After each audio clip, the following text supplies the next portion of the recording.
The world is a troubled place. We must find time to save the human race. Love, unity, and empathy has no place among the human race in this transition.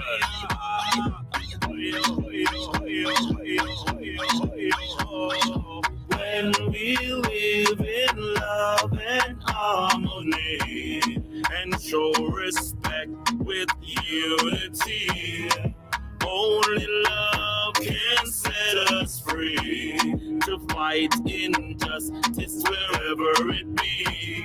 Just said the hungry must be fed, but men can't live by only bread. We have the future in our hands.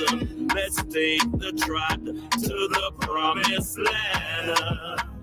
Jamaica, Ethiopia, America, calling, Nyankopong, calling, Nyankopong, calling, Nyankopong, calling, from the middle of the graveyard to the center of the sea. Our ancestors, are you and me, we are the great ones. From the beginning of time, we have the heart, the soul, the body, and the mind. Calling, Nyankopong, calling, Nyankopong,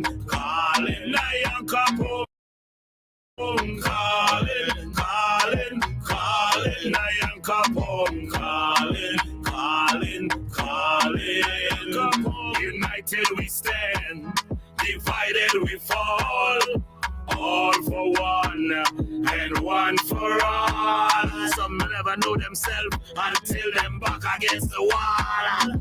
Jamaica, Haiti, Nyankopong a call, calling, Nyankopong, calling, Nyankopong, calling,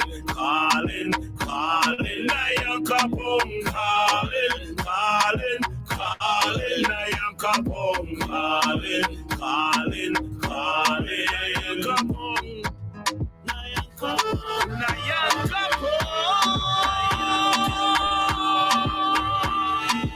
Praises to the great ones, praises of our nation. Yeah. Oh yes, I say, united we stand, divided we fall. All for one and one for all. Some will never know themselves until they're back against the wall. Nigeria and Nigeria, the Asians wanna calling. Hello, dear listeners. Today, Michael Carnegie has something special for you. A business opportunity that might just change your life. Imagine working from the comforts of your own home or anywhere in the world with just your laptop, computer, or smartphone. Intrigued? Well, stay tuned because Michael Carnegie is about to unveil the secrets of an exciting online business. Friends, this isn't your typical business. In fact, it's so unique that you don't sell a single product. Instead, you share the incredible benefits of this opportunity with others, helping them kickstart their journey to passive income. And the best part? It's automated, running 24/7, 365 days a year. So what's the catch? There isn't one. No need to stock inventory, handle shipping, or deal with customer service. Just sit back, relax, and watch your income grow. But how do you get started? That's the easy part. The entire training program is video-based, making it accessible to anyone, regardless of their background or experience. And if you ever find yourself in need of guidance, mentors are there to support you every step of the way. Now you might be wondering, what's the real payoff? Well, here it is. More time with your family. Picture never missing out on your children's important milestones, creating countless memories due to increased travel time, and having the financial freedom freedom to save for retirement and even that dream home. Imagine a life where you're not tied to a 9 to 5 routine, but instead you're in control of your time and your destiny. This is not just a business opportunity, it's a lifestyle change. If you're ready to take the plunge into a world of unlimited potential, where your success is only limited by your ambition, then this online business may just be the game changer you've been waiting for. To learn more and start your journey to financial freedom, visit the website at www.michaelmcarnegie.com. That's www.michaelmcarnegie.com. Don't let this opportunity pass you by.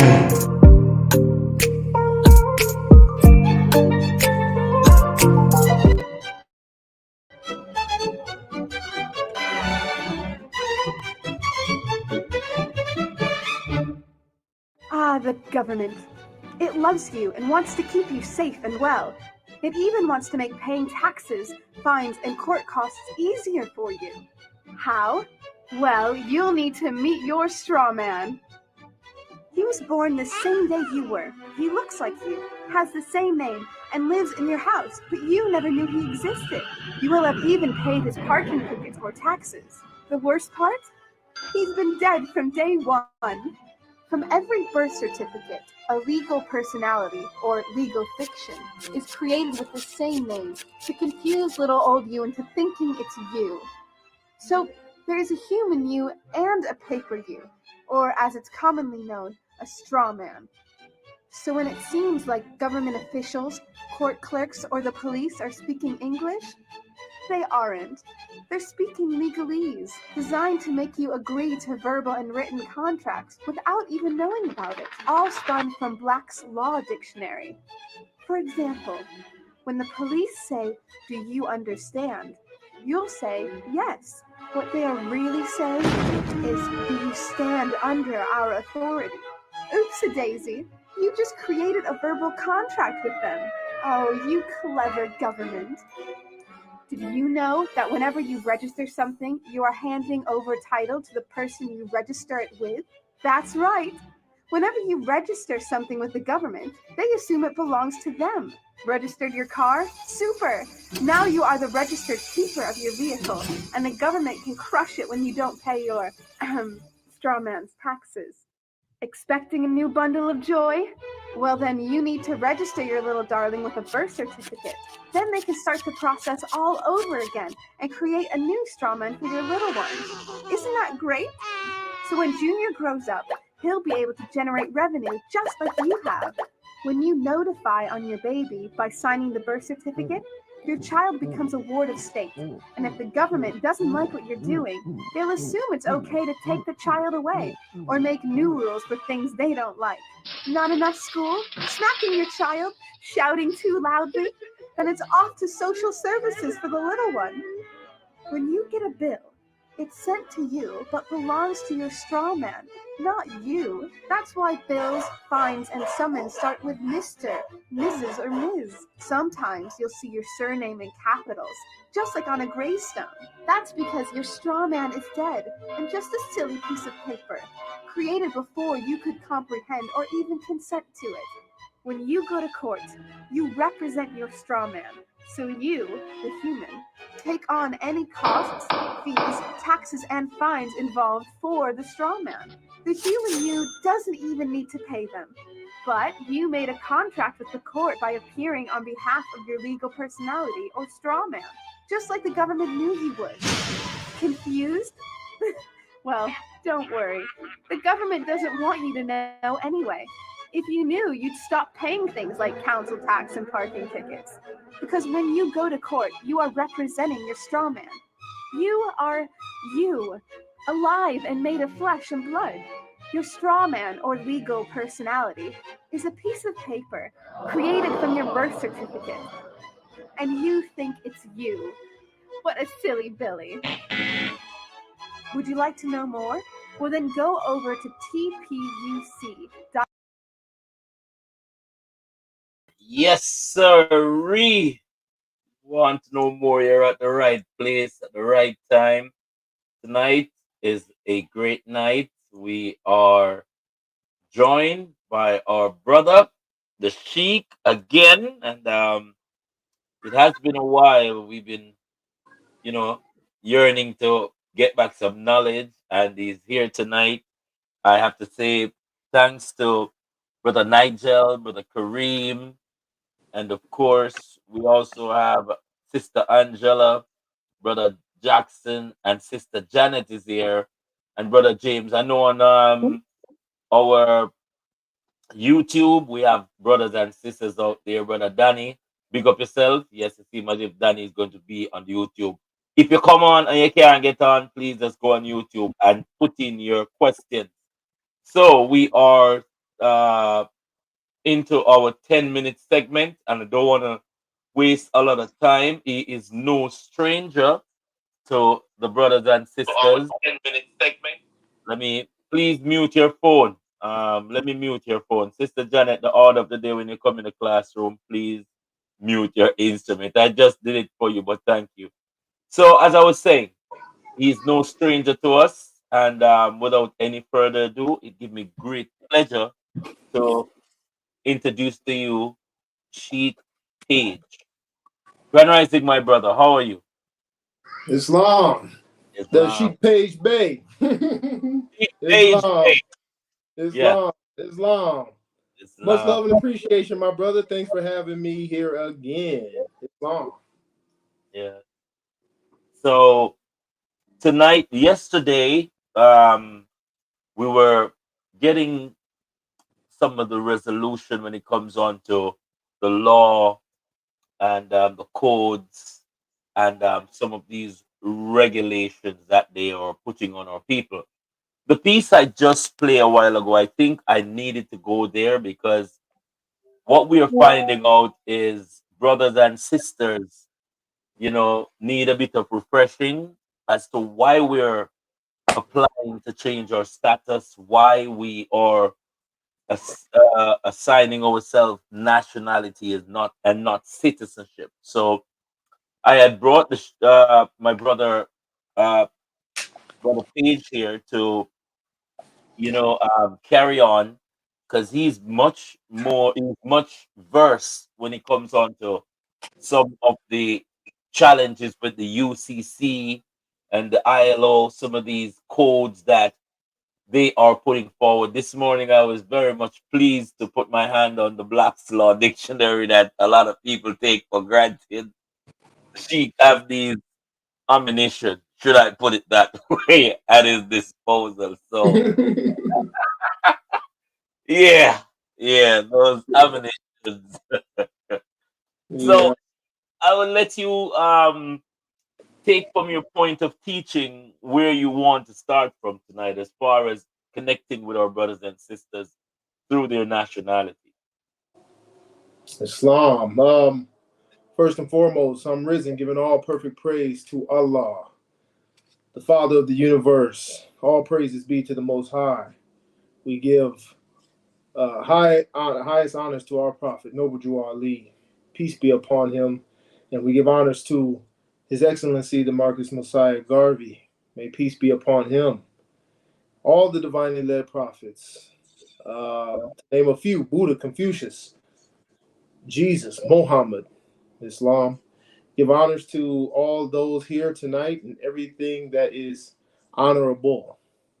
Islam. So, once again, thanks for having me. And my brother had told me a little bit about what you were going into, codes, regulation, these kind of things. First, if I may, that video that was interesting, that was playing, it has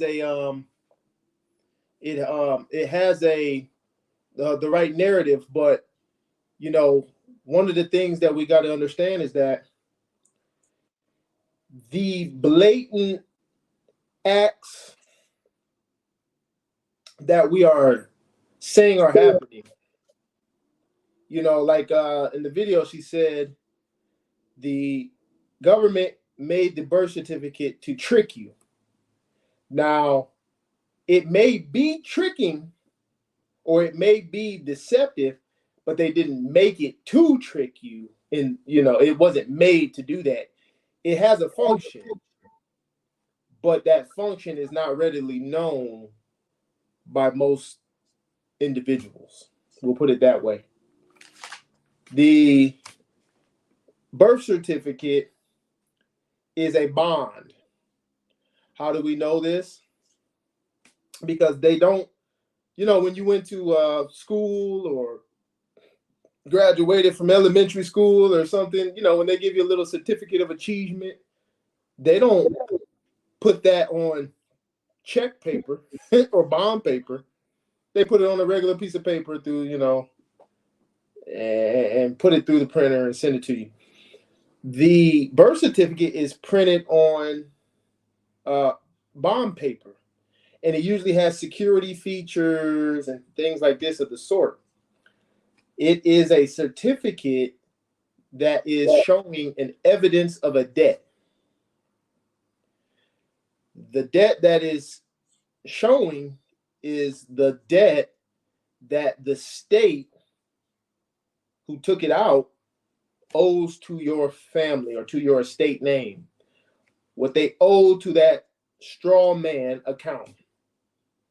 That is the evidence of the debt. And in this monetary system, since 1936, through the Social Security system, we have been set up little trusts that are funded by a debt that accrues interest over your lifetime, and it fully matures at 18 years. That's why you turn into an adult at 18. And that bond, once you get it in your hands and you have to operate on it, is the estate that your parents created for you and handed over to you. And you're supposed to utilize that to go handle your affairs. And at the Moore Science Temple of America, one of the things we do once you come through the doors and you go through what you need to go through to edify your spirit first and edify your physical situation secondly, because there is no rectification of your circumstance if you don't get your mind and your heart right. Everybody should know this, who knows anything. If your spirit's not right and you seek for gold and you seek for the worldly things, then you're going to get worldly things, and worldly things are trouble. Worldly things are problem, are hindrance, test of the flesh, fire. But when you seek of righteousness and you learn the earthly things, you can achieve a freedom through your nationality.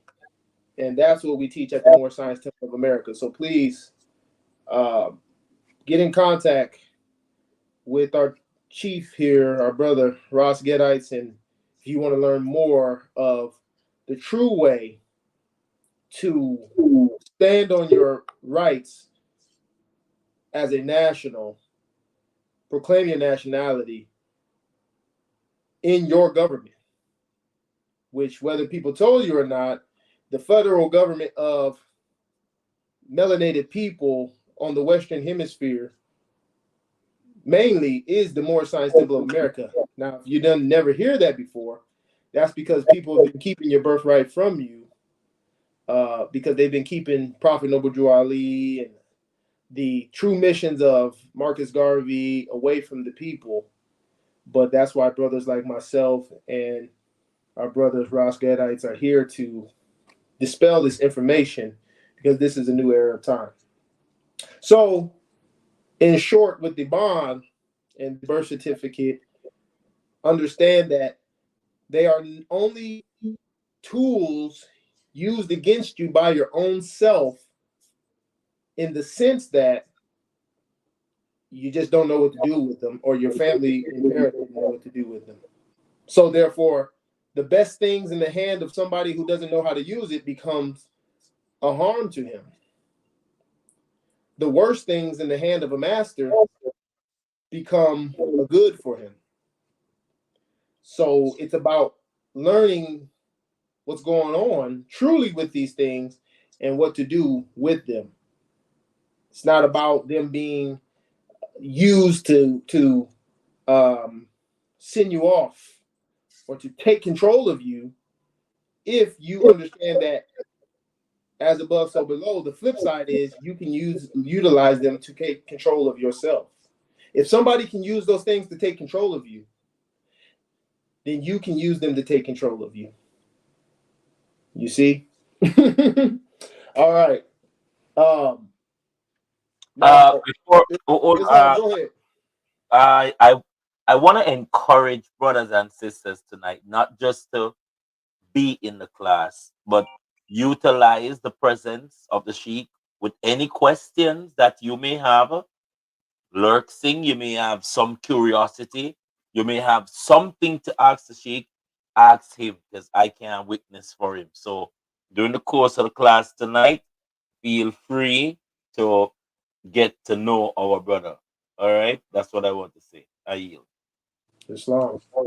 So, one of the brothers or sisters, I don't know, in the chat asked, what dictionary do you recommend? Law dictionary do you recommend? I have a Black's Law Dictionary. Henry Campbell Black is the compiler of this dictionary, and that's why it's called Black Law Dictionary. Now, there is another dictionary or two out there. Another one that I know of is called the Bouvier Law Dictionary. Less commonly known or used, I think, in the United States, realm of things. But how these dictionaries work, the whole thing is, it's no point, and that's a good question because I want to go into what's the point of a Black's Law Dictionary? How these dictionaries work, it doesn't matter if you have a good law dictionary. Yeah, they'll tell you the definition, but the definition is not as important as what follows the definition. What do I mean? Someone would take the Black's Law Dictionary and they would look up words that sound nice and sound smart and legal and lawful, and they would use them maybe in a writ or something to describe themselves or to get their point across. And then if it fell on deaf ears, they're scratching their head going, I looked up these words in the Black Law Dictionary. Why didn't it work? This is what this is meaning. The problem that ones are having is that the Black's Law Dictionary is a reference book to legal and lawful meanings of words, not based on because Henry Campbell Black said this is what that means, or some lawyers and judges got together and said, okay, this is what that means. The most important part about a Black's Law Dictionary is that in most of the words, besides for ones that are just general knowledge or commonly understood, is that at the end of the definition of the word is the Supreme Court case or the appellate court case that the word or the definition derived from. So as an example, looking in the Black's Law Dictionary, you are dealing with codes and regulations. So if I wanted to know what the word code means at law, I would look up the word code. It means a collection, compendium, or revision of laws. Now, what makes that definition stick, or what's important about it? Because that definition is defined in Chumbley versus People's Bank and Trust Company, 60 Southwest, 2nd Division, 164, 166, 166, Tennessee 35, which is the case law and how to find that case that backs up the definition of code. You see what I'm saying? So when you're using a word from Black's Law Dictionary, look up, and it tells you in it the case law that that word comes from. That's the important part. I don't know if you probably won't be able to see it because it's reversed at that, but like the word code. So another one, William versus Crown, laundry, systematic body of law, and it has the court cases that how that word came to be defined in law. So those court cases are common law court cases that you can use in your court case to back up your point. That's what the most important part of the Black's Law Dictionary is. Understanding to use the court cases that are res judicata, or that means, already a judge, already decided, or stare decisis. Those things are already in law. So when you use a court case law that has been decided on, then you're using the common law. You're using law to make your point.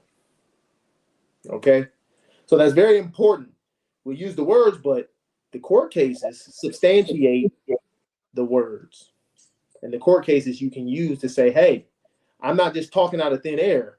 This was established in, Walls versus blah, blah, blah, blah, blah, blah, blah, blah. Okay?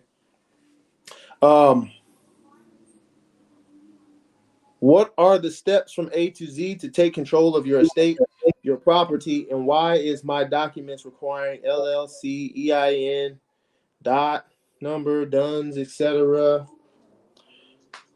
If you want to learn the steps and you want to learn how to protect yourself, for one, we got to stop trying to do it individually, because even I was telling my brother, the chief today, once you get yourself protected individually and you do for self, just for self, and you're out here and you're being sovereign or whatever, what's stopping those with guns bigger than yours from saying, okay, you did all the law stuff, you got all the paperwork, but so we got to get out of the mindset that like you just go and try to be a sovereign citizen or something like that, because that's oxymoron. You don't want to have to defend yourself by yourself because you're only looking out for self. Protection is in nation, in nationality, in bonds of society. If you free yourself and he frees himself and he frees himself and he frees himself, it's best that you're together anyway, because then you're a group of free men who have the same abilities lawfully, legally. You're going to come together anyway. So why beat around the bush when you can come to the Moore Science Temple of America, proclaim your nationality lawfully, legally, and learn these things and be protected through a governmental organization of your heritage. The Moore Science Temple of America is your birthright. The Moore Science Temple of America claim and has the oldest claim to the land and the true and de jure claim to the land of Americas out of any organization, any group. North, South, Central, the islands. When Prophet Noble Ali did what he did back in 1928, he claimed it all. And then the Vatican, they copied his move to create their little state 6 months later. So this was already done for us. And the road of the door was opened up by Marcus Mosiah Garvey, and then it was finished and capped off by Noble Drew Ali. See? So the steps is first to proclaim your nationality in a government of your people who have the legal and the lawful and the religious power to shield, and you come into your own vine and fig tree, as we put it. Right?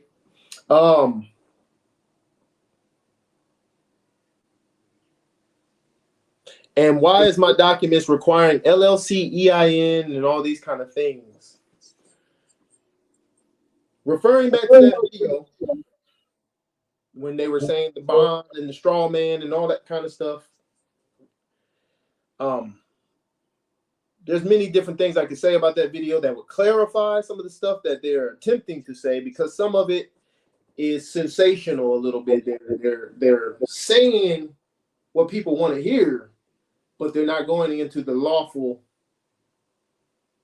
and legal understandings behind some of the tools. All these things are tools. You already have your estate, but the problem that people are having is, like, kind of like that video saying, you're not having the corporation understand that you are over your estate.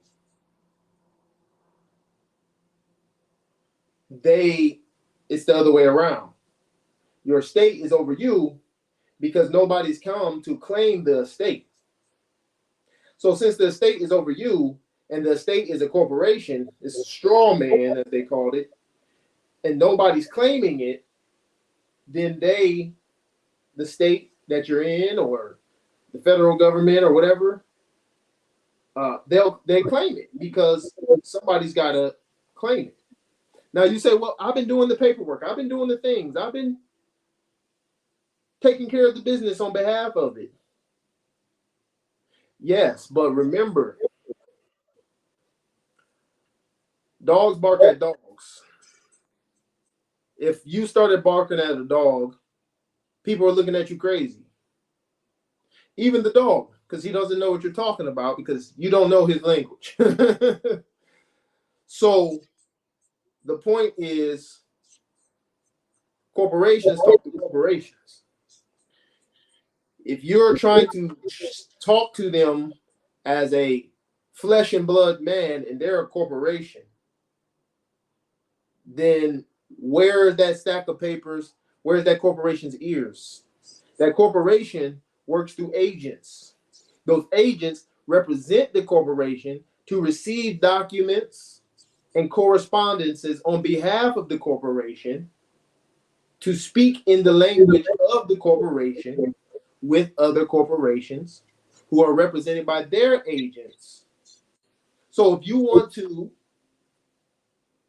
take control of what is yours or what was left for you, then you need a corporation that's working in your interest. That's what a government is. A government, whether you believe it or not, is nothing more than a corporation that works on behalf of its people's interests. So there's nothing wrong with the word corporation. What the problem is that if you don't have the proper corporation to speak to the corporation that is oppressing you, then they cannot hear your grievance, because you keep trying to talk to them from the position of a man when they're not a man or a woman. All right. It's long. So in other words, sorry. In other words, as we have come to conclusion, your property, as you're saying, it as far as your birth property, your name is not a living thing. It is a strawman, is what we say.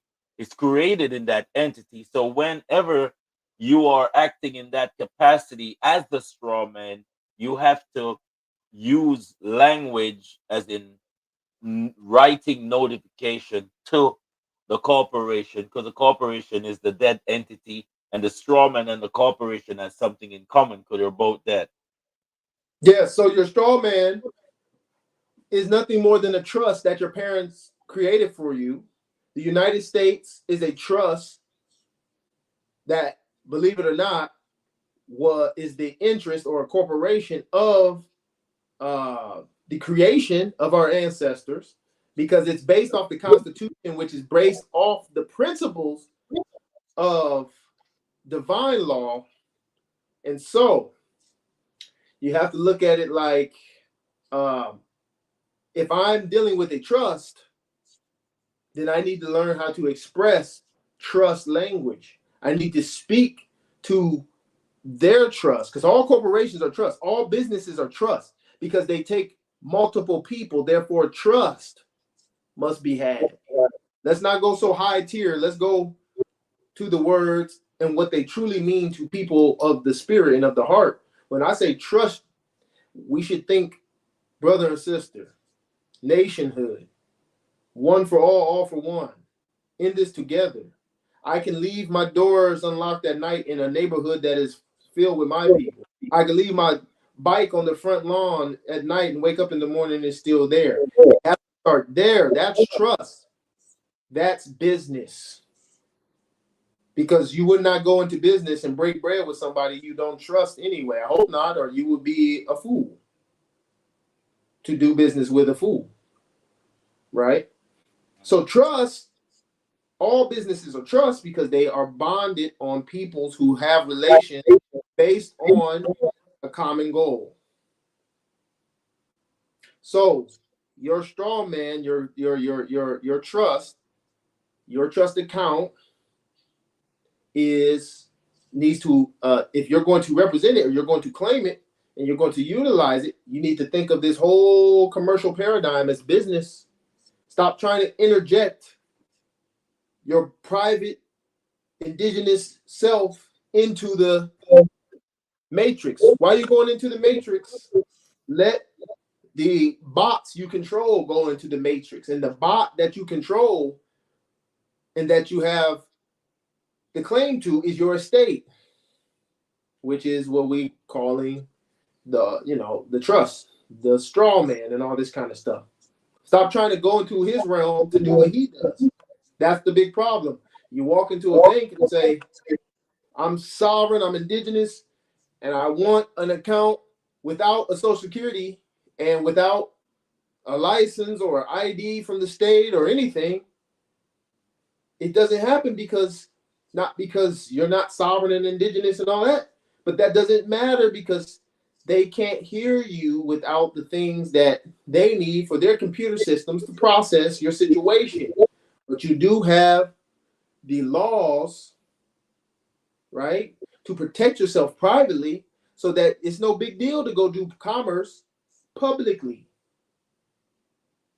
And that is what we want to get across, because a lot of brothers and sisters, when we mention nationality to them, they figure more or less that they're coming out of one situation and going into another. You're actually, as what Brother Bay say, you're actually putting the nationality on the citizenship actually works. It doesn't. You're not gonna stop.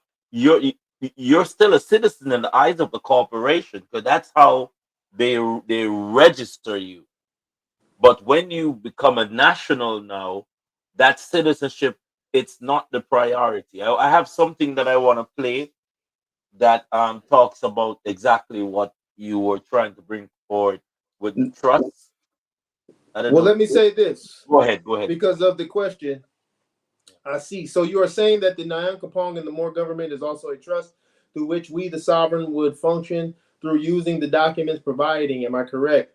All right. Two things. The sovereign is the nation of people. The sovereign is not the individual because the individual cannot protect himself against a nation. If you were truly sovereign, you would be like Superman and you would need other people to protect you.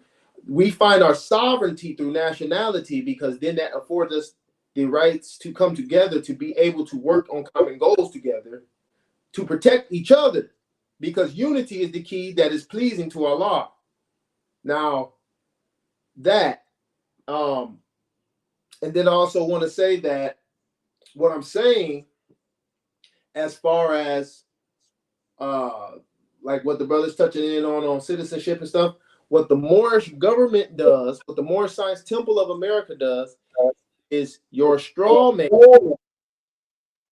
gets conferred a nationality, because nationality is the trust of a people and how they identify themselves to do business with other nations. That's why most things in your house say made in China, because China, the Chinese government has made deals with other governments to make these knickknacks and these kind of things, and then we buy them, and or on behalf of the federal government or whoever is deciding to buy them, they made a deal nationally. That's why when you turn on the news, it's always international politics, because everybody straw man needs a nationality. See, you've been running from the straw man. You've been saying the straw man is giving me these problems and this kind of thing. But if you correct the straw man and you confer upon the straw man his nationality, then the straw man is your servant you send to go do business to bring you back the spoils as the private citizen. You are a Benefit. civilian. A That's why you're civilian. that's why you're But the beneficiary of the straw man, because yeah, but even more than that, because if you're the beneficiary, you have no power. The trustee has the power of the trust.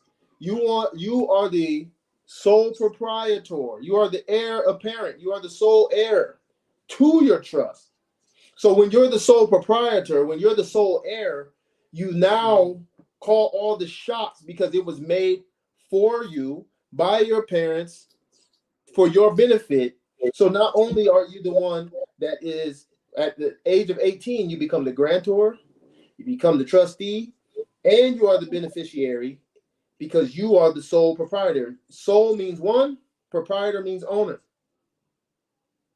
How you do that is you become a national of your government. You already are, but your straw man has no nationality.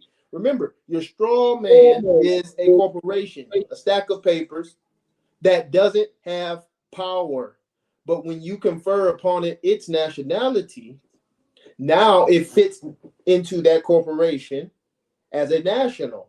See, they know who you are. They see your brown skin, your dark skin. It's no question of who you are. But like that video was playing when we first got on here, the question is, who is this straw man? Who claimed it? What nation? What people? But if you try to separate from it, they use it to attach you, because the way that the system is set up is that you can't interject into commerce without it. And you know why that's best? And I'm going to tell you why that's best. Because you don't want to make anything personal. When you try to go do business as a sovereign, indigenous, private person, you make things personal out in the world. No, no, no, no, no. You ever heard the term? It's not personal, it's business. You must keep it business out here, because there's all kinds of foreign nations outside your door. Your neighbor might be of a foreign nation, and that's okay. But that's why you use your straw man to represent you in the realms of commerce so you can stay private. But the beautiful thing is a corporation can have a religion, a corporation can have religious conviction, a corporation can have religious protections. Same way Chick-fil-A doesn't have to hire people from the LGBTQ community. They don't have to open up they close down on Sundays because they utilize their Christian values. And there's nothing that the states can do to say, no, you have to hire LGBTQ members. No, you have to stay open on Sunday. They just say, my religion says I don't have to. But see, if we don't use those rights and we try to use the right of being a flesh and blood men, well, flesh and blood men have war. Flesh and blood men have guns. So the bottom line comes down to, if you think you're going to be able to make sure somebody can't do anything to you because you have paperwork, then it's going to always come down to the muscle. And that's why your best interest is in each other and not just knowing how to execute paperwork, because that's only one facet. Islam. Go ahead, brother. I'm about to read another comment. So you are saying that the Nyankopong and the Moor government is also a trust through which we, the sovereign nation. Oh, okay. Well, I guess you already said that. It just popped up on the feed again. Okay. She says she got it. Good. Good.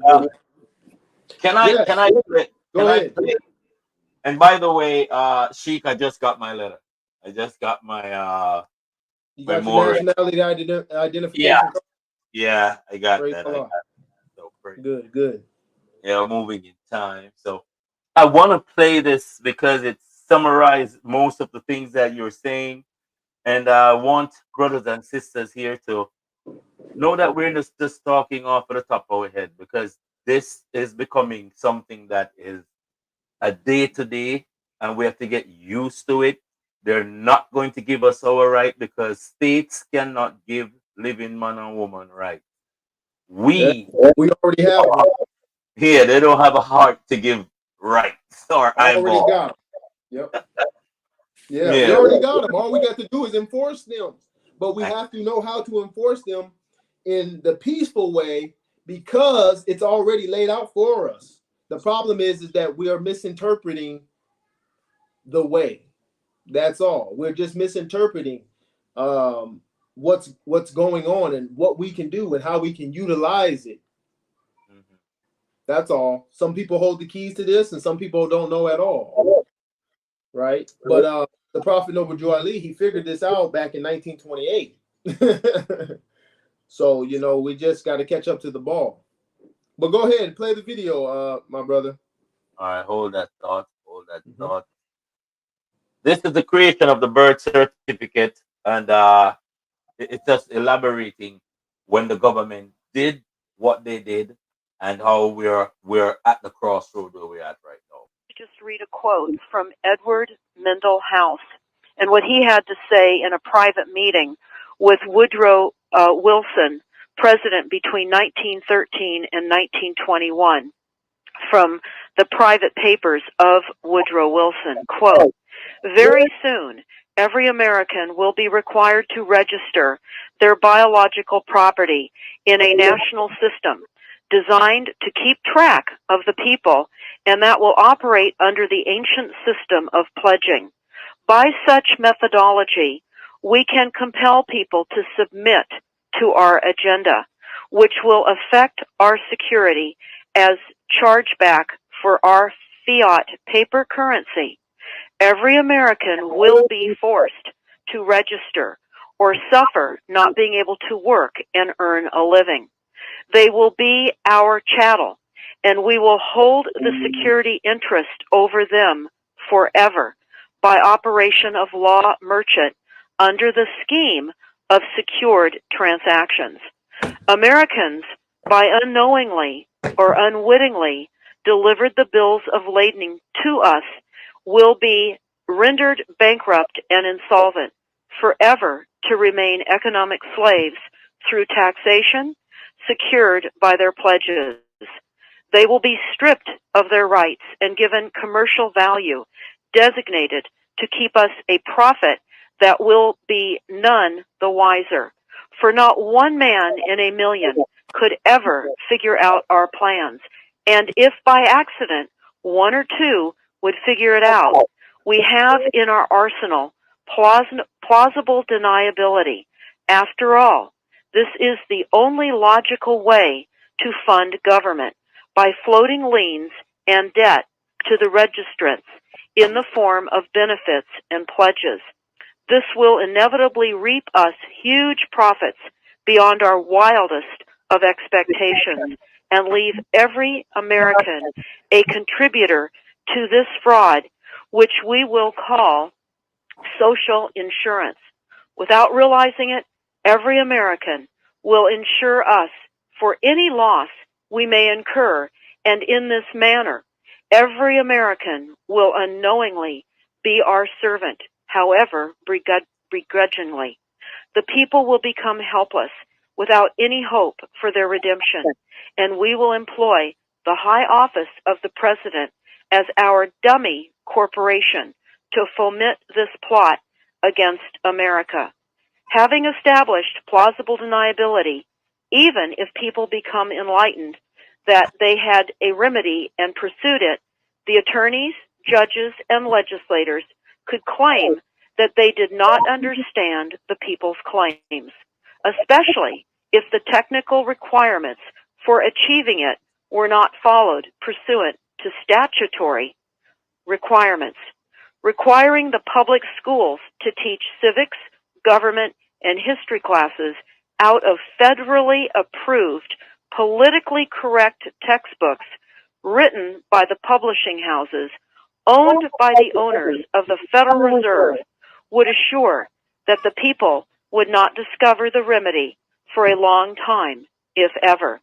I would recommend that everyone read Fruit from a Poisonous Tree by Melvin Stamper, Melvin Stamper, Stamper. That is Fruit from a Poisonous Tree. This is out of chapter 2 of Fruit from a Poisonous Tree.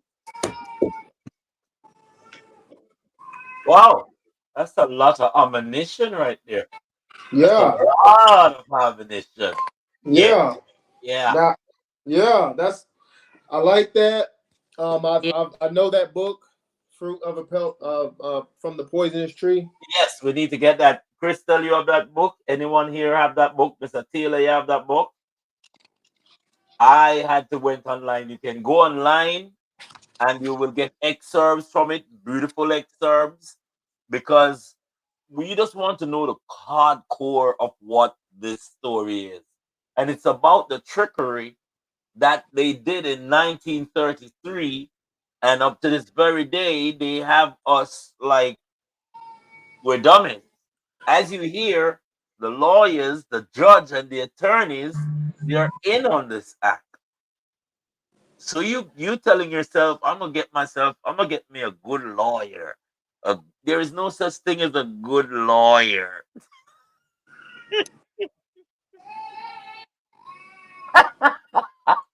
There's no such thing, man. Sorry. Not for the flesh and blood man, not for the sovereign. The lawyer is perfect for the straw man corporation. Now, you could use a lawyer for your straw man, but I wouldn't use one when the the situation is against yourself. To represent you in the sense, you would always want to represent yourself, but you could hire a lawyer to do research, to study something, to find something out for you. But if you're trying to get them to represent you, no, because they can't represent the real man or the woman. As it said a while ago, the schools are funded by the federal government. The books that our children is reading is printed by the federal government. The people who own the federal, so it's all about keeping you domesticated. Yep, yep. Now, let me say this too to that video. Yeah. He said a lot of things, but remember, he's in his lower self. What I mean by that is the devil plans, but we know that Allah is the greatest of planners. So it all sounds very, very, very restrictive and like they got it all together. But at the same sense, he was speaking what he wanted to come to be. But what happened in 1933 through 36 was mostly in a semblance of what he wanted to be. But the problem with that is that they had to leave loopholes that are undeniable so that their children could get out as well. So think about it like this. He's speaking about a system from when I don't know when he made that speech, but he was only the president from 1913 to 1921. What he wanted to be done, That's Woodrow Wilson, right? Woodrow Wilson, yeah. What he wanted to be done wasn't accomplished under his presidency, for one, and it wasn't accomplished until the Prophet Ali did what he did in 1928. So that was a nice speech of what he wanted to happen, and they tried to get it there. But before they could get it there, the Prophet Noble Drew Ali did what he did, and they had to try to make another way around the hump, but they can't get over the camel hump of nationality because what he didn't count into effect was a law of Congress, an act that has not been repealed in 1871. That law or act of Congress was called the Religious Corporation Act. And they left that little provision there after the Congress adjourned without a date to reconvene in 1871 so that people could use one thing to throw off what that individual was just talking about, Woodrow Wilson. And the one thing they can use to throw off what he said was religion. Now you notice how he didn't say anything about religion, because the whole point of some of these things was to turn the society into a secular, or it has become a secular society where we drink, we party, we just hang out with any old body, we're at any old place, any old bar, doing whatever. And so when that becomes the norm, religion and the power of religion in government is always put to the back burner, because that's where the power is. But because they have convinced the minds of the people to shirk off religion and religious protections, they will never find true remedy unless they go back through that gate that was left for them in 1871. And the Prophet Noble Drew Ali, he found this out. And when he found this out, he did the things according to that act in 1928 that left the door open for all Asiatics to come back to the private side of government. And that gateway back to the private side of government is religion. And so you notice he didn't speak on those things. He didn't speak on religion. He didn't speak on the provision behind that, because why would he? Have we not figured out that the devil is the best liar, but yes, he's the worst planner? All right, because he can say anything, but he's going to do that to convince you. You know, that speech sounded like, wow, there's nothing we can do. We got to revolt. We got to rebel. No. We have to use that old time religion, because that is the First Amendment. That is the provision. That is the cutback to private rights that the people have left behind. But people don't want that, because then it makes the lifestyle have to change. It makes the beers have to get put down a little bit. It makes the thought processes have to kick in a certain type of way to get into a mode. All parents.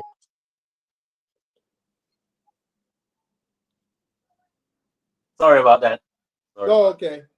Yeah.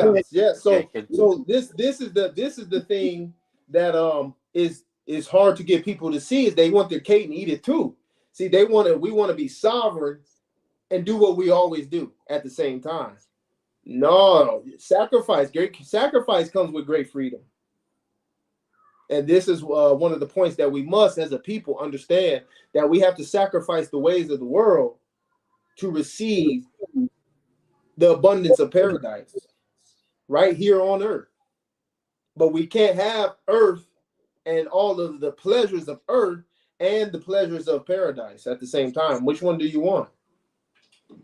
We say we can't be of the world and still enjoy the benefit of the earth, because the earth is the Lord and the fullness thereof. So the world is the corporation and organization that are putting these rules and regulation in place to curtail our activity. But as earthlings, we're not worldlian, we're earthlings. So as earthlings, our rights trump the world cause. And we are spirit beings. We're not earth. This is flesh. Yep. This is flesh. This, what I'm speaking, that's spirit. So that's what I meant when I say that, in the sense that looking for freedom to please, we can't have both. We can't have this, the north and the south, in the sense. We must take the higher road. But that's where so remember, you dance with the devil, right? You dance with the devil. You have to be on the dance floor with the devil. We're going to the balcony, and he's speaking for those who want to dance, so-called, with the devil. Mhm. And we as a people, we got to stop attempting to dance with the devil. And I'm not calling him the devil or that's not my point. The point is that we can't keep doing what we're doing.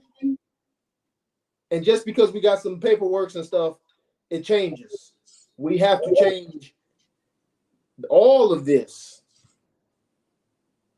to I asked, receive all of that. I asked a question this morning while we were in dialogue, and you pointed out the question was, is everybody going to get this? Is everybody going get into the sovereignty of their life?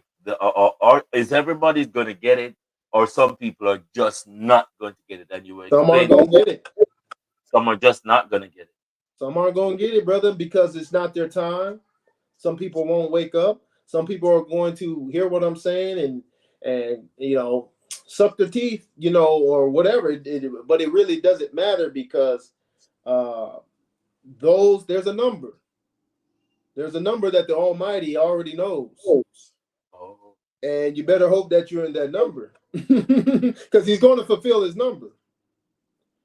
that- So when that- truth is spoken, usually it's hard to hear because it agitates the things within people and within yourself that want to keep you stuck.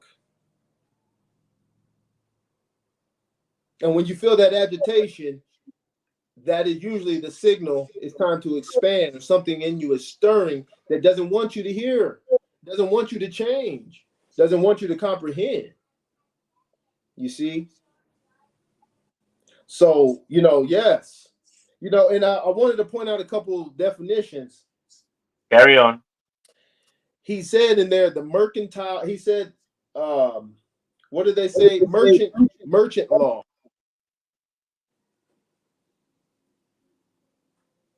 Maritime law. Yeah, no, he said law merchant. You heard her? He said she said under the law merchant. Did anybody catch that? Yes, I did. Yeah, the law merchant. So when you look up law merchant, it actually means mercantile law. Mercantile law is a system of rules, customs, and usages generally adopted and recognized by merchants and traders, in which either in its simplicity or as modified by common law or statutes constitutes the law for the regulation of their transactions and the solution of their controversies. Now, here's the point. If they're acting as merchants, there's a thing called interest. If they're utilizing the people to do this against themselves, so-called, they said something in that video that stood out to me. He said the judges and the whatever, they're going to shut you down. The lawyers, the judges, the blah, blah, blah, blah, blah. And the So what attorney. in the attorneys, what does that show you? That shows you that the remedy, but he says it, isn't always in the courts that we are thinking we're dealing with.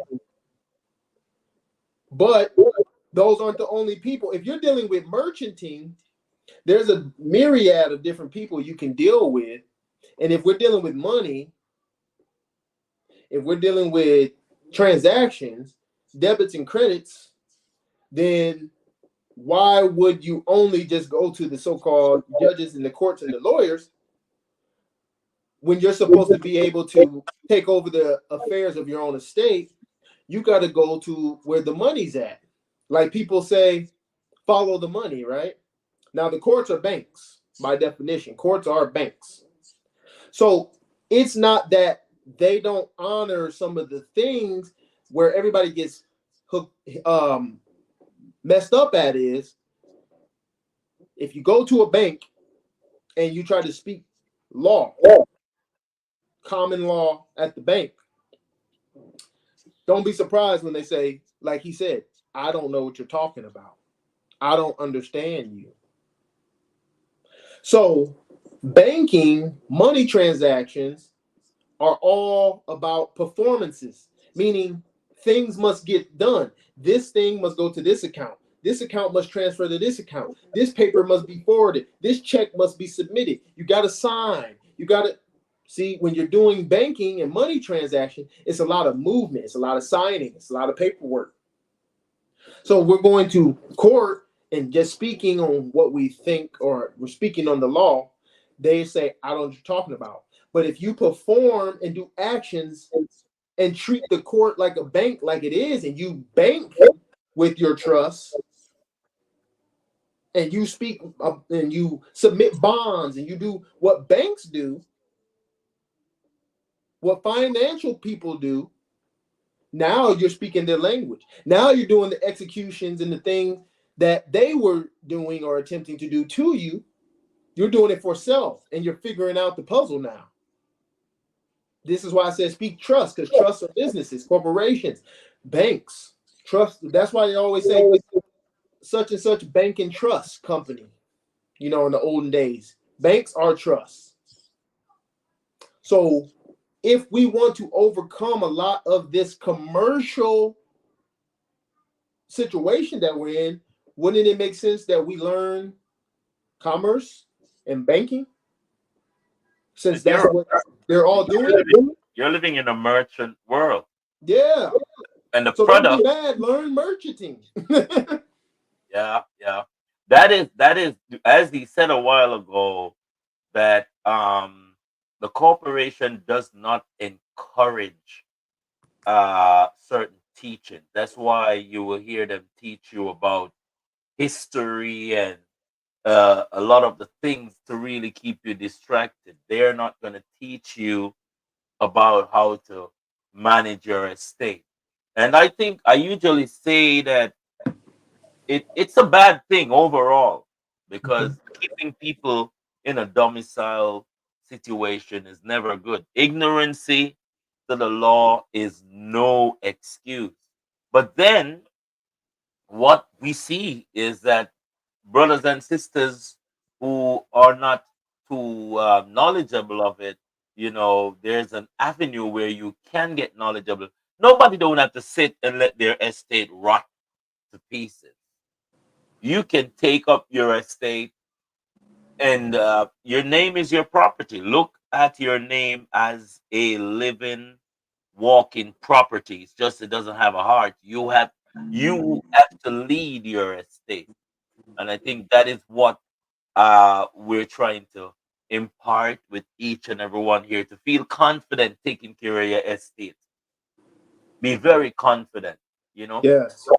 I want to leave a time open, because if there's any question when you're not here, I get phone calls. Akeem, is there any question?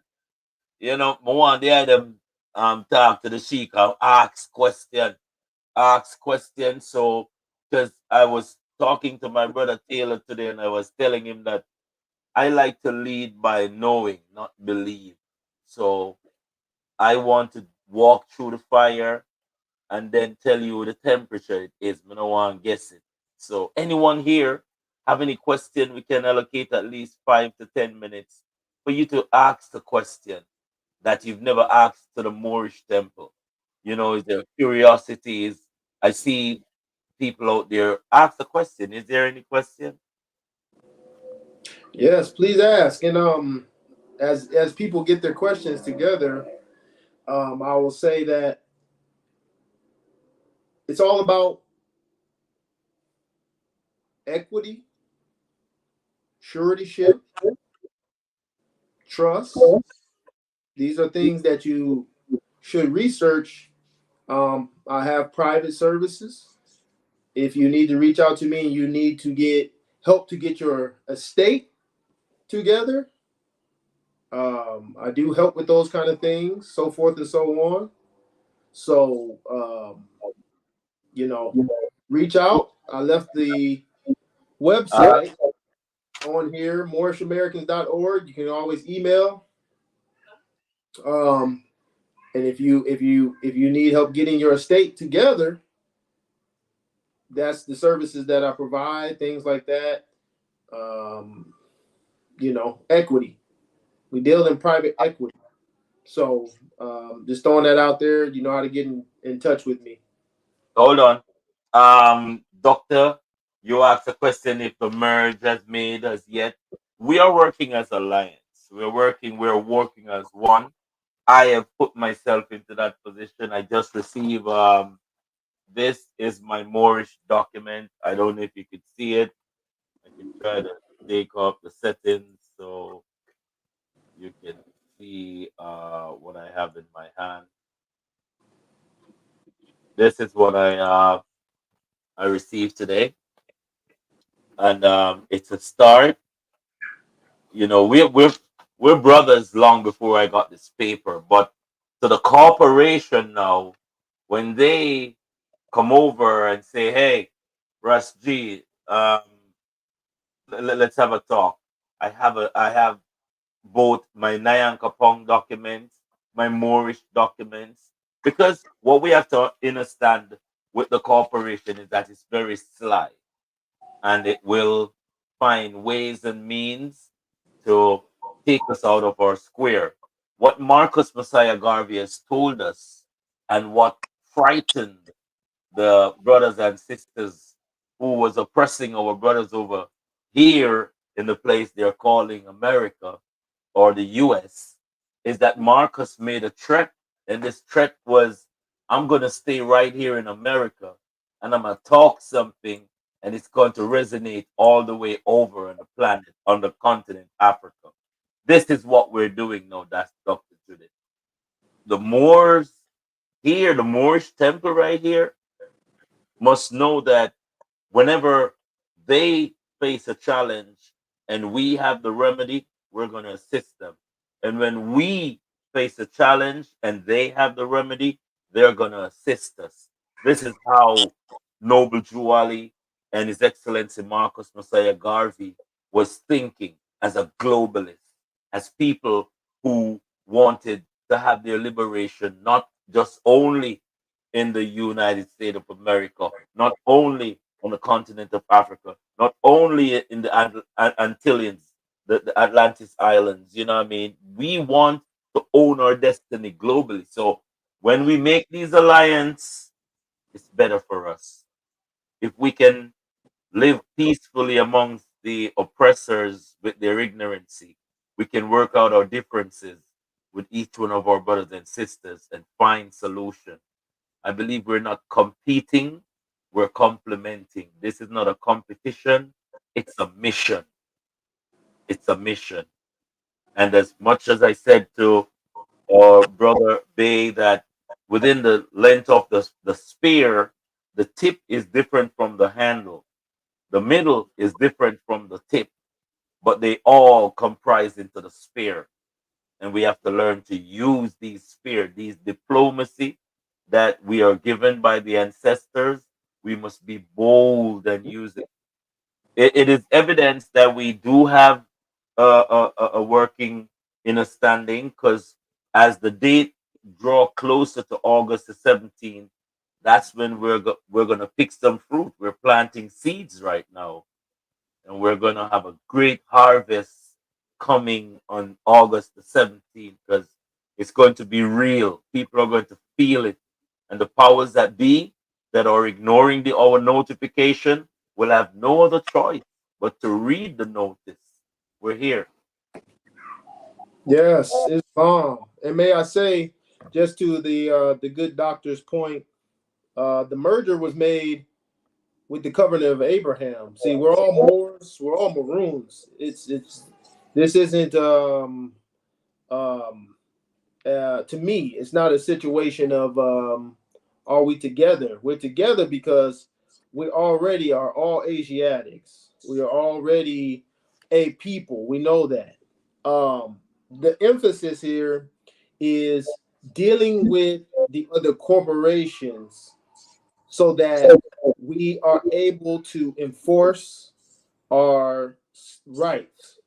So the Moorish Science Temple of America was a government created for all Moors, which is just dark-skinned people.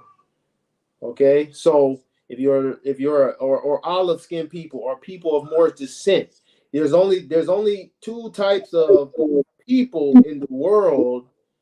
Technically, you have Moors, you have of the Asiatic races, and then you have pale skinned European. And that is not a separation because they're both human, but phenotypically and in that sense, there's a obviously a branch off of some sort, right? So we as Moors, as Asiatics in general, uh, were given a platform for all the different tribes of Moors. You know, the Nyankopong tribes and the Moabite tribes here in America and all that to fall under one binding fig tree, which is called the Moorish Science Temple of America, which allows us all to come and spearhead in unity under one free national name. That way, we're not looked at as separate because when a lot of the so-called Spaniards came to colonize the Americas, and they went into the islands, and they went into Mexico, and they went into even Northern America, they realized one tactic which got them very far was to turn tribe against tribe. So what he would do is, like explorers and colonizers, like or the what do you call them, conquistadors, like Pizarro.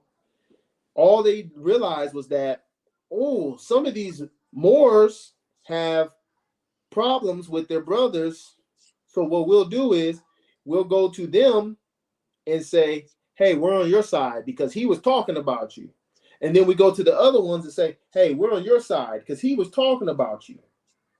And so now they both trust the colonizer more than they trust each other. Now he goes back and forth, causing the dissension between them, and then they end up fighting. He steps back, lets whoever wins win, and then he goes, I told you you will win. I told you that he was against you. Now join us. Huh?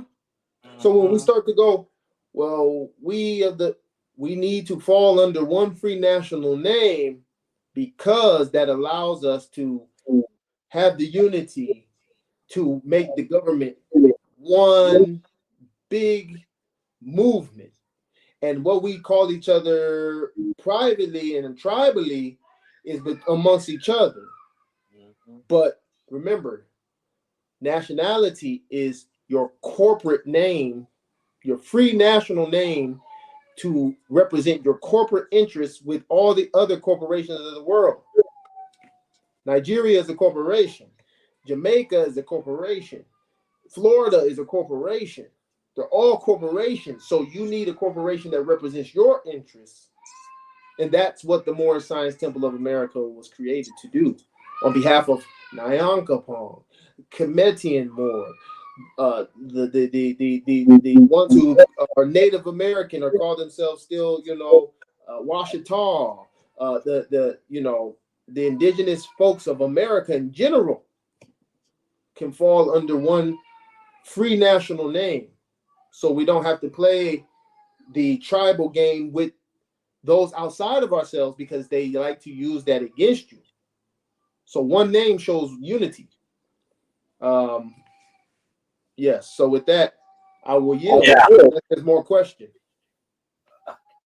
Is there any question? Our students, they learn a lot. They soak up, and they're going to watch back this tape, and they're going to come back with more questions. But is there anybody who has any question? Go ahead. Yes, I Go would ahead. like to ask a questions and greetings and peace. Yes. The Greetings. Sheikh. And when we, I must say we, because plural brothers and sisters, when we get our Nyankopong document, for example, what is the next step after I receive my documents in my hand? What is the next step and the first step for me to begin to to continue to get what is belong to me, like, get my trust and move on? And so what is the next step to do after you physically receive the documents in your hands? Uh, do you want that's we are in the Nyankopong government. So when you get your document, there are certain things that you have to secure.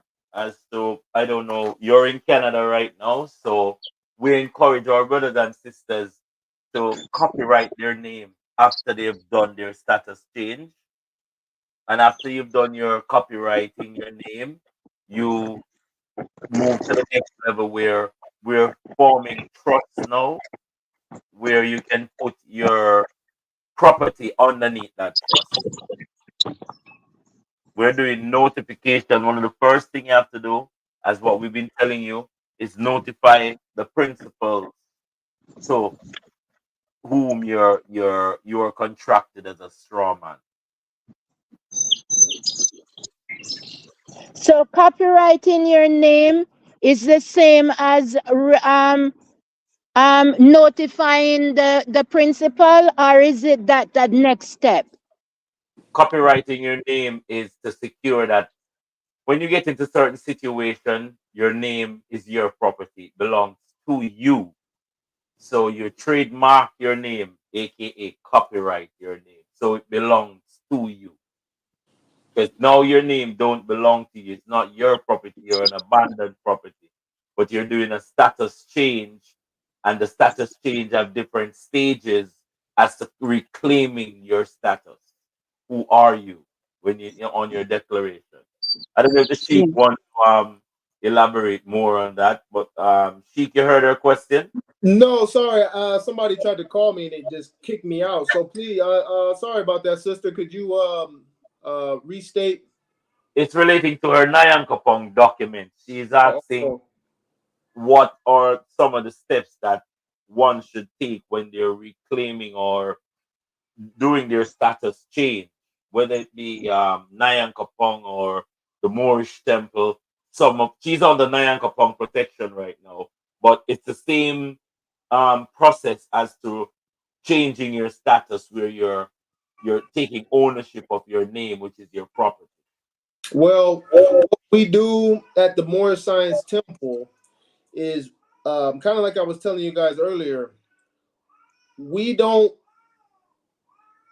do it in the way of avocation of self, because once again, if self is in control, then self is essentially saying that I have the capacity uh, as a nation within myself.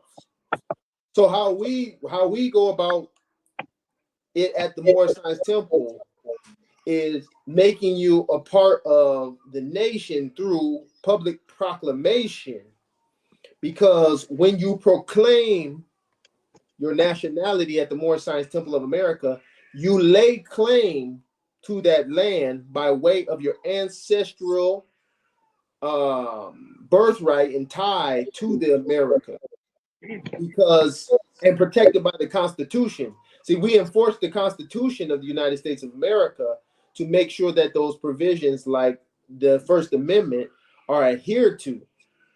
So when ones come and become a American national from another country and they want to take up citizenship here, one of the things they have to go through is to proclaim their nationality. They have to go before the powers that be who confer their citizenship and say, "Hey, I am Eritrean, I am Chinese, and I release all fidelity to any foreign state or any prince or potentate of a different state. And so, therefore, they're conferred with the rights and the protections under the Constitution. So, the Science Temple of America is set up to do the same thing. But when you think of the Moorish Science Temple, think of like the solvents, the ability of like how the Jews move or how the Vatican is, right? They have, like I tell people all the time, when the whole thing happened with the Vatican, all of the mishaps that were alleged and whatever, why didn't any of those things happen in go to court? When accusations were placed on the priests and stuff like that. Why didn't those go in the court? Is because the priests are Vatican. The Vatican is a nation state established to take care of its own affairs, have its own courts, have its own things. So none of those state courts could try those Vatican officials because those children were also Vatican children or Vatican nationals, right? So Property of the Vatican. yeah, those names, those estates, Yes. right? Yeah. So it's nothing wrong with it's no different than your estate being owned by the Nyankopong nation. That's where you want it to be established at. You want it to be established with your own. There's nothing wrong with your estate being a part of your consanguination of your people and that government representing your estate in affairs to keep it safe because you have your own things, you have your own court, you have your own jurisdiction. So if you take control of your own name, then you have to have a constitution. You see what I'm saying? You have to have things in place since you're taking it over in that sense. And this is where they get the term sovereign citizen. So what we do is we have join our own into a nation because that's where the power's at. Because at the head of every nation is the great Almighty, and therefore we're getting our laws conferred down to us through our ancient forefathers like Abraham, Isaac, Jacob, David, Solomon, Hezekiah, Jesse. And that way we're saying we're linked back to the great one from the beyond. And we have our own ability to do and take care of our affairs, protect our people. But if you do certain things legally to protect yourself, then it has no religious tie. And then they're going to assume jurisdiction to you because you have not spoken or placed a Godhead into your workings. And that's what religious governments like the Moorish Science Temple of America allow you to do is shirk off those things because there's a separation in their world called separation of church and state. So when you're a religious government, the state can't step in because they have to be separate by their own law. See, you use people's own words against them. You don't have to come with new words. You find the words where this is what lawyers do. What'd you say? Oh, no, you said what? But I have it recorded. You said this. Did you not say that? That's your voice, right? That's how they hem you up. Same thing. You said I have religious rights. You said that I have the right to be autonomous unto my own nation because of my own religious beliefs. So that's why. Did you not say this? Is this not written in the Constitution? Is this not? That's the flip. So if you go, I own myself and this and that. Well, then, how are you planning to keep us from taking you? Do you have an army? What do you have to stop me, government, from taking you, little government? So you don't have to join. You don't have to be your own government taking over your stuff. You let your government that is headed by the great one, the Almighty, take over. And that's how people from the Vatican, people of the Jewish nation, all do it. They say, hey, Adonai is over my government. Vatican says, God is over my government. And the Moors say, Allah, Jah is over our government. Yeah. So you can't come, state, and take from the Almighty. And they respect that. I think. Yes, thanks. Thank you for explaining. because one of the biggest challenge that I think we're facing, and on behalf of my brothers and sisters too, is that when we receive the physical documents in our hand, we're thankful for it and all is well. But is the next steps that to be taken? And they may seem like simple, but they're not. They're very important. And I listen to you, Sheikh, and what you say is that with on your side, let's say the more side, we wouldn't be doing things as self because we are brothers and sisters together, right? So what I'd like to ask then, because we're coming together as one, right?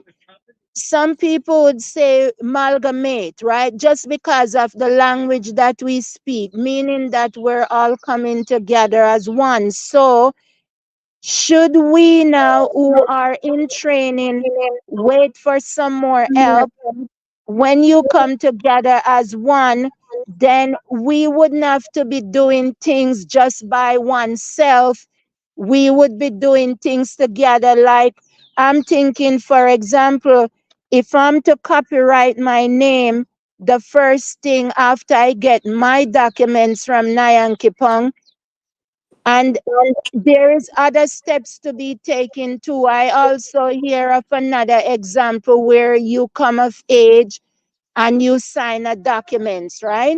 Mhm. So that's what I'm asking, if we should, just continue to attend the class, participate, listen, and then when we amalgamate, there's gonna be like, a way forward where one person not doing all these applications by themselves, but it would be done through the team between the Moors and the Nyankopong. Yeah. So, gratitude, sister. So I was talking to the chief today, and basically, this is one of the things that we're working on. Is that what the Moorish Science Temple is? Think of the Moorish Science Temple of America as a federal government for all Asiatic nations. So the Moors of the Nyankopong Nation are always going to be your own group in the sense that of your specific culture, custom, and understanding, but how we can make this a favorable venture and merger for everybody is that the Nyankopong would be its own sovereign state that would be able to utilize their piece because it's your birthright as well. The Moorish Science Temple of America is a part of that, is your birthright because the way that we're taught and instructed by our Prophet Noble Drew Ali is that this is for all Asiatics, all Asiatics. So the Nyankopong Nation would be able to have a sovereign state within themselves to be able to execute the things at the level that we know how to do, and do it through your chief or chief, such as like Ras Gedites, because he has joined the Moorish Science Temple. He is now in the federal government. He's now part of this state. And what we want to do is be able to give him the tools necessary so that he can establish and we can work to establish the state for the Nyankopong branch of the Moorish Science Temple of America, which would be its own state. And then he can confer these things upon the myriad of our brothers and sisters that are in the Atlantis Islands. So what ones could do now immediately, if you so choose, is you could join the Moorish Science Temple of America, proclaim your nationality, start to confer those things upon yourself, start to learn these ways of spirituality and also of physicality, because we need to have remedy here. And then when the chief goes through the proper protocols of government, because we practice diplomacy at the Moorish Science Temple of America. There's no skip the lines, or we all go through. I had to go through things. I had to, come through the certain teachings. I had to go through certain chambers of understanding to come out the other end. So once these things are accomplished, then he will be chartered to take the provisions and the understandings and the lessons of the Moorish Science Temple of America to make sure the state of the Nyankopong is set up properly and able to execute on its highest tier.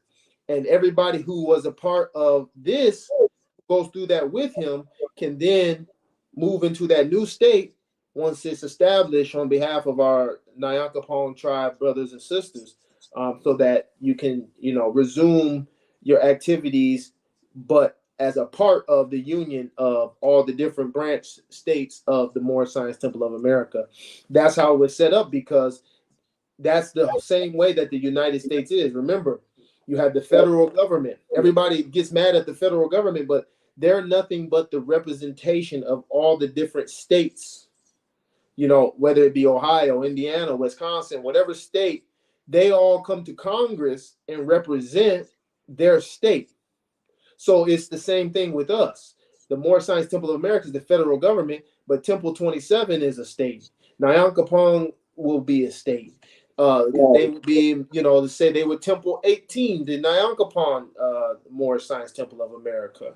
If Panama formed a state, or however it goes, all those states come together through the grand body, and then we do what we need to do as our own federal government, as our own state and nation, working with and even in the United States of America to have our seat in Congress, change legislation, and work to get things done diplomatically, because that's what our prophets were.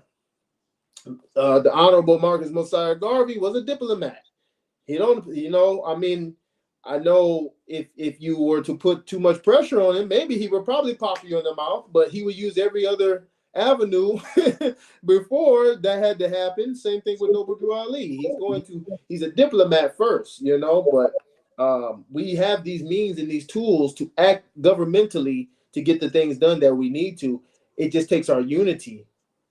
We have to stop being afraid of one another. We have to come together. We have to trust each other. If I say, as your brother, I know the way out, and you say, I don't know, you're more, then that's where we're missing, because we're missing the whole point that we're all in this same pot together. So we by the grace of Allah, we have been shown some pathways to the light, to the way out.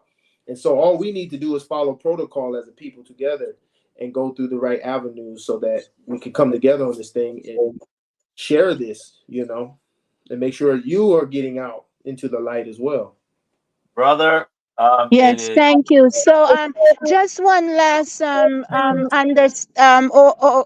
comprehending what you said that Mhm. I'd like to add.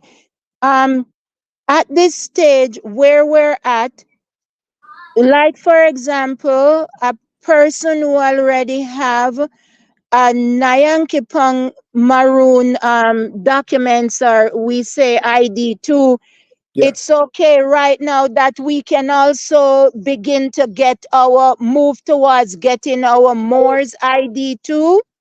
Yes. Yes. All right, great, great. I appreciate to have this ask this question clearly, because it would make sense, because we're coming together, so it's okay for us to have both IDs, both, Yeah, because sister. maybe some people are fearful of what we're launching out into, but they may not be as courageous as me to ask the question, so I am asking, because it could be that way that some people are afraid to ask the question because they're not really clear on the next step to make. Yes. Yes. It's fine, sister. I'll put it like this: a student can have a student ID, a driver license, a work ID, These are all representing him in the capacity at the time and place where that ID is applicable. Mhm. So when you are handling or you are of the custom and culture of the Nyankopong, then yes, you should have that ID. And when you are Yes. operating in the vein of the religious and the national capacity of the Moorish nation, because you are Moorish, then you have that ID. And you know, it's like I said, a work ID. They give you a work ID to go to work. You're not going to. Can I have this with my, state ID? Like, yeah, because within the capacity of the realm that you need that in, you can acquire that ID, and they will be congruent and or used for different purposes. Depending on what you're trying to identify with or as at that time, because that's the power of man. We are not subordinate to the corporations. The corporations are subordinate to us. So we have to be and know how to move fluently with our instruments and dealing with different things. But there's nothing that can take away from you being Nyankopong. So you want to represent that, and within that community, that identification you have represents that. Yes. Thank Well, you very much. Thanks kindly. You're Janet, welcome. You're welcome. thank you so much for your question. We're running out of time, people. We're actually 40. We're not running out of time. We're 41 minutes over the close of time, and the Sheikh has given us 41 minutes. I am thankful, and he's going to be here again. The contact for him, I'll put it inside the classroom. You need to spread your wings, and remember, we can never have too much ammunition. We are on the battlefield, and Okay. knowledge is an ammunition. The more you know, the better you can apply it to your True, day. true. Yeah. I leave this one little gem with us. It's about brothers and sisters who have their offspring. Do not call them children. Children. That word, we're going to go into it next week, because you know that is a vampire word. We have offspring. Our words are powerful, and we must learn how to use them. This is about parents, and not let me talk about parents. This is about brothers and sisters who have offspring, and you have a little dirty agent named child, something on it that run up in on the place. Listen out for the hold on. Hey guys, this your girl Meek the Zillionaire. I want to talk to you today. If you have a child, if you know somebody that has a child, any parents, please tag them in this video. Guys, if DHS or Child Protective Services ever comes to your home to question you or ask you questions or try to enter your home, I want you to know that when you let them into your home, you give them jurisdiction. Keep their ass outside, okay? Now, that's number one. Number two, you guys think that they're coming because the teacher told them something or because the neighbor said something or somebody whispered something bad about your home and how you're raising your child. I have news for you. All of this shit is about business, okay? These agencies get 3.3 million per child. Yes, 3.3 million. Where's the money come from? 1.5 comes from the father's SQV trust. 1.5 comes from the mother's SQV trust. 300,000 comes from the government entitled D&E funds. Yep, right here. Go read it. Go look it up. Okay. Now, every agent gets a bonus of $40,000 every time they get a child outside of the home. This is about business. This is not about protecting children. And another thing, all of those 800,000 kids every year that are lost due to child trafficking and all this crazy shit, 640,000 of those kids were in foster care. How fucking ironic is that? No, they're doing business. This is the news I have for you. Number one, get them out of your houses. Number two, correct your damn status, and I'll see you in class. Wow. Correct your damn status. And Hey, I gotta say this. I gotta say this. Go ahead. Go ahead. Everybody has, I think, probably a Bible Yeah. or a Quran. Simply write down, you know how those old Bibles used to have the family tree in it? Everybody remember those? if you remember those Bibles, or if you have one, or a Quran with the family tree, write the family in there. Write your children in there. That is equitable. That is equity. You write them in there. The Bible is a trust document. When you write them in there and you write yourself in there, you are establishing a religious trust, and you are tying your family to it. You are titling them under that trust. And so these are legal documentations in equity to hold interest to your children. This is one of the simplest ways to establish a secure relationship over the security of the name of your children, because you can come to that. Yes, you can come to that jurisdiction, and you want to write your families, yes, your children and their things, and right there, that's a trust certificate. You take a pictures of those papers and you put it on the record, and you go get your children. If this was, to happen, by the grace of Allah, this doesn't happen to anybody, but that's something that you want to have in place for your protection and their protection. They're religious. This is religious. What do you mean? This is religious property. What are you doing? This isn't your first name, last name, middle name property corporation. This is equitable. These are real children of Allah. These are real children under God. These are my property. You see this? This is a spiritual book with spiritual property that is living man and woman. Are you going to go against the word of God? Are you going to do that, Your Honor? Okay. Yeah. So this is one of the most simple ways that you represent your equity in court, because this is why people say stuff like, you use the Bible in court. Put your family, put yourself, and put your children in your Bibles. I swear to tell the truth. This is powerful. It's they might have pale skinned Europeans on there, but remember, it's about the ancient Canaanite, Moabite, Israelite. It's about Abraham, your forefather. It's about the covenants with him. It's about the Christ. It's all these kind of things are just talking about your bloodline.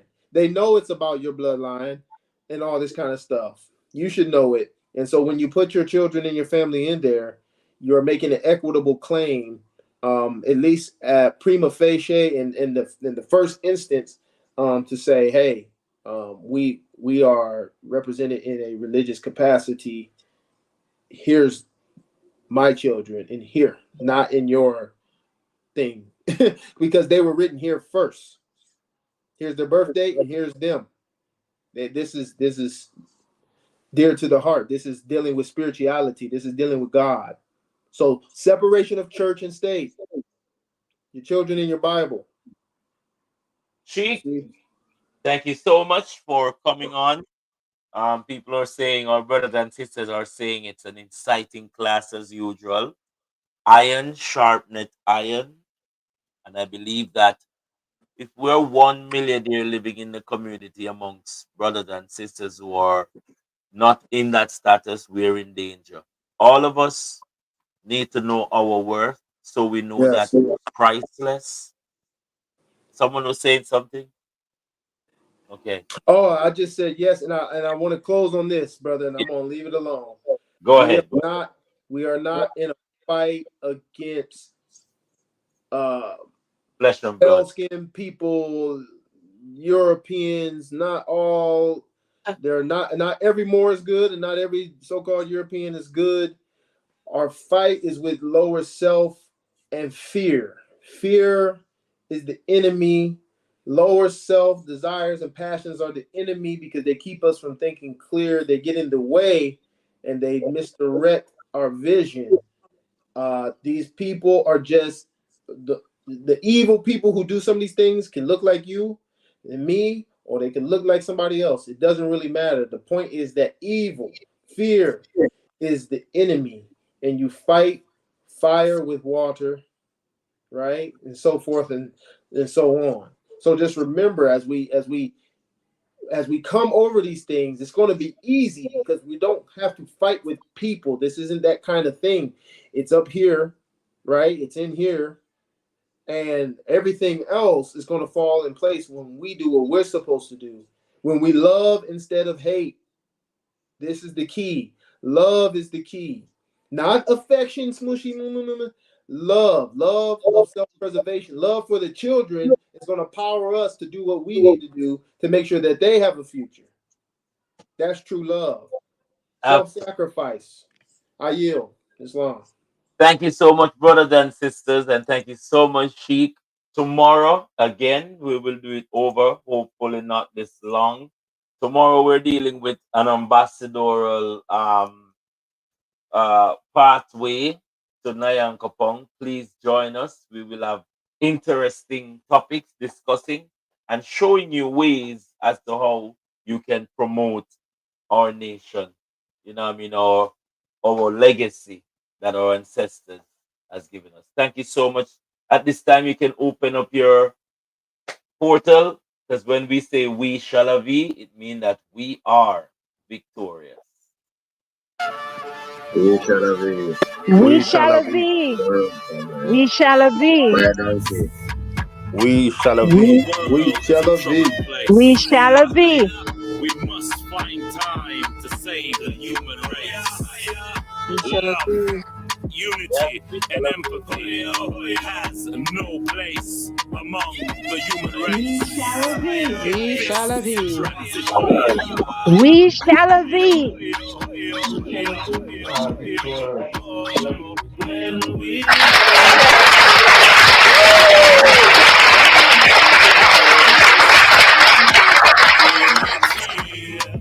only love can set us free to fight injustice wherever it be. Just said the hungry must be fed, but men can't live by only bread.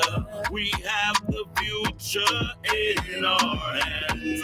Let's take the trot to the promised land.